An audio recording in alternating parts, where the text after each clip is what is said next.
नमस्कार, एस्ट्रो तक में आप सबका बहुत बहुत स्वागत है। मैं हूं प्रवीण मिश्र। साल 2026 में होलिका दहन किस तारीख को होगी? 2 मार्च 2026 को या 3 मार्च को?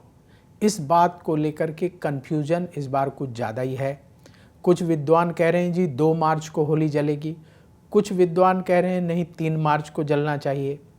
और इस बात को लेकर के डिजिटल प्लेटफॉर्म पर, सोशल मीडिया पर बड़ी चर्चा है और पब्लिक कंफ्यूज है, थोड़ा सा परेशान है कि ये दो दिनों का चक्कर हम कब करें, कैसे करें। तो देखिए, आपका जो कन्फ्यूज़न है वो हम इस वीडियो के माध्यम से दूर करेंगे। तो सबसे पहले आपको बता दें कि ये जो होलिका दहन है, ये पर्व हर साल फाल्गुन मास के पूर्णिमा तिथि को मनाया जाता है। तो साल 2026 में जो फाल्गुन मास की पूर्णिमा तिथि है वो 2 मार्च को शुरू होगी। तो अब 2 मार्च को शुरू होगी तो क्या 2 मार्च को मनाना है या 3 मार्च को मनाना है, इस बात को लेकर के कन्फ्यूजन है। तो देखिए, जो पंचांग के अनुसार जो फाल्गुन मास की पूर्णिमा तिथि है 2 मार्च को शाम को 5:55 पर शुरू हो जाएगी और इसका समापन 3 मार्च को शाम को 5:07 पर हो जाएगा। अब होलिका दहन 2 मार्च को मनाएं या 3 मार्च को मनाएं, इसको लेकर के ये जो कन्फ्यूज़न है, उसके लिए हमें कुछ प्रमाणिक ग्रंथों में जो वर्णन दिए गए हैं उन्हें समझने की ज़रूरत होगी। तो निर्णय सिंधु में ये कहा गया है कि होलिका दहन उस समय करना चाहिए जब पूर्णिमा प्रदोष व्यापनी हो। स्पष्ट रूप से कहा गया है कि जब पूर्णिमा प्रदोष व्यापनी हो उस समय होलिका दहन करना चाहिए। तो उस हिसाब से देखा जाए, निर्णय सिंधु के हिसाब से, तो 2 मार्च को जो पूर्णिमा है वो प्रदोष व्यापनी रहेगी और 3 मार्च को पूर्णिमा तिथि शाम को 5:07 पर समाप्त हो जाएगी, ये प्रदोष व्यापनी नहीं रहेगी। तो इस लिहाज से जो होलिका दहन का पर्व है वो 2 मार्च को मनाना उत्तम रहेगा। अब 2 मार्च को कब होलिका दहन करना चाहिए? 2 मार्च को होलिका दहन शाम को 6:22 से लेकर रात को 8:53 के बीच में कर लें तो ये शास्त्र सम्मत रहेगा, यानी प्रदोष काल में होलिका दहन कर लिया जाए। तो प्रदोष काल का समय शाम को 6:22 से शुरू होगा। तो 6:22 से लेकर 8:53 के बीच में भारत में होलिका दहन करना चाहिए 2 मार्च 2026 को।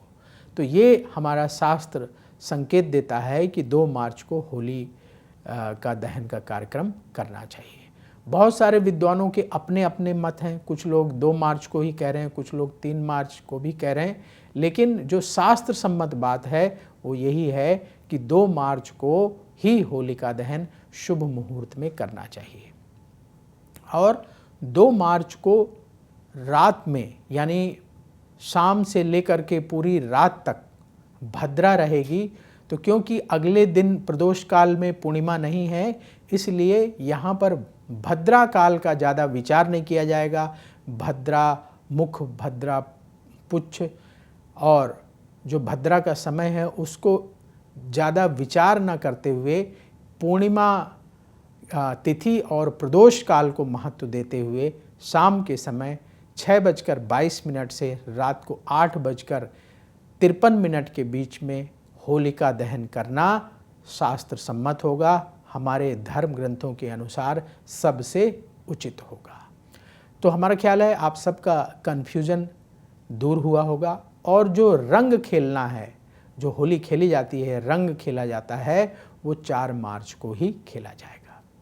3 मार्च को अपने दर्शकों को बता दें कि चंद्र ग्रहण है और ये चंद्र ग्रहण भारत में दिखाई देगा, पूर्वोत्तर राज्यों में थोड़ा ज़्यादा दिखाई देगा, जैसे असम है, नागालैंड है, इन इलाकों में ज़्यादा दिखाई देगा और हमारे मध्य भारत में भी थोड़ा सा दिखाई देगा। तो पूर्ण चंद्र ग्रहण रहेगा, 3 मार्च को चंद्र ग्रहण लगेगा और ये जो चंद्र ग्रहण है क्योंकि भारत में दिखाई देगा तो इसका सूतक भी माना जाएगा। तो अभी चंद्र ग्रहण पर इस वीडियो में ज़्यादा बात नहीं करेंगे, बस संकेत रूप में आपको बताया कि 2 मार्च की रात को प्रदोष काल में आप होलिका दहन करें और 3 मार्च को चंद्र ग्रहण रहेगा और 4 मार्च को रंग खेला जाएगा। अब ये जो होलिका दहन की परंपरा है, इसके पीछे की कहानी बहुत सारे लोग जानते ही हैं, सभी लोग लगभग जानते हैं।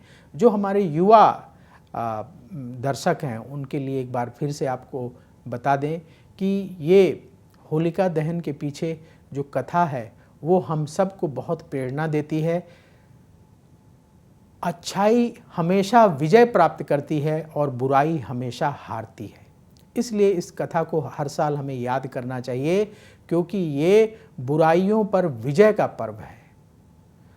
हिरण्यकश्यप नाम का एक राक्षस था, राक्षस राजा था और उसका पुत्र भक्त प्रहलाद था। मतलब प्रहलाद जी थे, वो बहुत बड़े भक्त थे भगवान विष्णु के। हिरण्यकश्यप को ये पसंद नहीं था, वो चाहता था कि उसके राज्य के सभी लोग उसी की पूजा करें। तो प्रहलाद को तरह तरह से यातना देता था और उन यातनाओं से प्रहलाद जी बिल्कुल घबराते नहीं थे। तो हिरण्यकश्यप ने सोचा प्रहलाद को समाप्ति कर दिया जाए। तो हिरण्यकश्यप की एक बहन थी जिसका नाम था होलिका।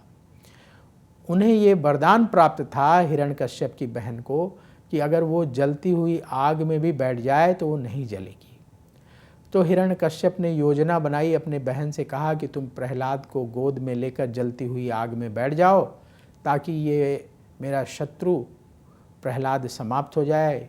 ये मेरी बात नहीं मानता, भगवान विष्णु की ही पूजा करता है, उनका भक्त बनता है। तो अपने भाई की खुशी के लिए होलिका प्रहलाद को गोदी में लेकर जलती हुई आग में बैठ गई। और आप सब जानते हैं कि जिसको वरदान प्राप्त था होलिका को, उसका वरदान निष्फल हो गया और वो जलकर भस्म हो गई और प्रहलाद जो है बच गए। उनके प्राणों की रक्षा भगवान विष्णु ने की। तो बुराई चाहे कितनी भी पावरफुल हो, बुराई के साथ चाहे कितने भी वरदान हों, बुराई के साथ चाहे कितनी भी शक्तियाँ हों, वो शक्तियाँ परास्त होती हैं। और अच्छाई चाहे देखने में कितनी भी कमज़ोर लगे, बालक प्रहलाद के समान कोमल लगे, लेकिन अच्छाई की जीत हमेशा होती है। तो ये जो होली का पर्व है, ये आज भी हमें ये विश्वास पैदा करने के लिए संकेत देता है कि हम सबको हमेशा अच्छाई के मार्ग पर ही चलना चाहिए। जीवन में परेशानी आती हैं, कष्ट आते हैं, चैलेंजेस आते हैं, धन की कमी होती है, दुख आते हैं, लेकिन हमें अच्छाई का रास्ता नहीं छोड़ना चाहिए क्योंकि अच्छाई हमेशा जीतती है और बुराई हमेशा हारती है। तो इसलिए आपने देखा होगा कि भारत के लगभग हर इलाके में होली का पर्व मनाया जाता है और लोग अपने इलाके की परंपरा के अनुसार होलिका दहन करते हैं। अग्नि में गाय के गोबर के उपले लगाते हैं, गेहूं की बालियां और चने अर्पित करते हैं, आग की परिक्रमा करते हैं और अपने परिवार की सुख समृद्धि के लिए प्रार्थना करते हैं। तो ये जो होलिका दहन की कथा है, ये हमारे कई पुराणों में मिलती है, कई पुराणों में मिलती है और हमें यही संकेत देती है कि हम हमेशा अच्छाई के मार्ग पर चलें और बुराई से कभी घबराएं नहीं, बुराई हमेशा हारेगी। तो ये जो होलिका दहन का पर्व है, ये पापों के दहन का पर्व है, नव जीवन के आरंभ का प्रतीक है ये पर्व। ये हमेशा हमें याद दिलाता है कि हमें नेगेटिविटी से दूर रहना है, अपने मन के नेगेटिव भावों को हर साल इस होलिका में नष्ट करना है। कौन से ऐसे नकारात्मक भाव होते हैं, जैसे क्रोध, क्रोध हमारा ही नुकसान करता है, ईर्ष्या, लोभ, अहंकार, इन सब को हम होलिका की अग्नि में समर्पित कर दें और अपने मन में विनम्रता का भाव, सकारात्मकता का भाव लेकर के अपने घर जाएं और आगे के अपने जीवन को हमें सकारात्मक रूप से जीना है, इस तरह का संकल्प लें। तो होलिका पावन पर्व बहुत महत्वपूर्ण है। आप जरूर होलिका दहन में शामिल हों, क्योंकि थोड़ा सा समय निकालकर जब आप होलिका दहन में जाएंगे तो साल भर के लिए वहाँ से पॉजिटिव एनर्जी लेकर आएंगे। और ये जो कथा है होलिका और भक्त प्रहलाद की, अनायास आपके मन में आ जाएगी और उसके चित्र आपको जलती हुई होलिका में अवश्य दिखने लगेंगे। और भक्त प्रहलाद जो भगवान विष्णु के बड़े भक्त थे, तो उनकी कृपा मिलेगी, भगवान विष्णु की कृपा अवश्य मिलेगी। जो लोग होलिका दहन देखने जाएंगे, होली की परिक्रमा लगाएंगे, अपने परिवार की परंपरा के अनुसार होली का पूजन करेंगे। तो जिस इलाके में जैसी परंपरा है, आप उस परंपरा को मानते हुए होलिका का पूजन अवश्य करें।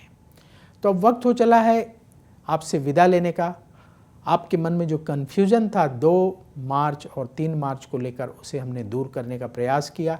आप देखते रहिए एस्ट्रो तक। एस्ट्रो तक पर जो जानकारी दी जाती है वो शास्त्र सम्मत जानकारी दी जाती है, जो हमारे धर्म ग्रंथ संकेत करते हैं, वही बातें एस्ट्रो तक पर बताई जाती हैं। तो मुझे दीजिए अनुमति, देखते रहिए एस्ट्रो तक। नमस्कार। अगर आप मुझसे जुड़ करके अपनी समस्याओं का समाधान चाहते हैं और चाहते हैं कि आपकी समस्याओं को ज्योतिष के माध्यम से सुलझाया जाए, तो आप हमसे संपर्क कर सकते हैं, जुड़ सकते हैं एस्ट्रो तक पर।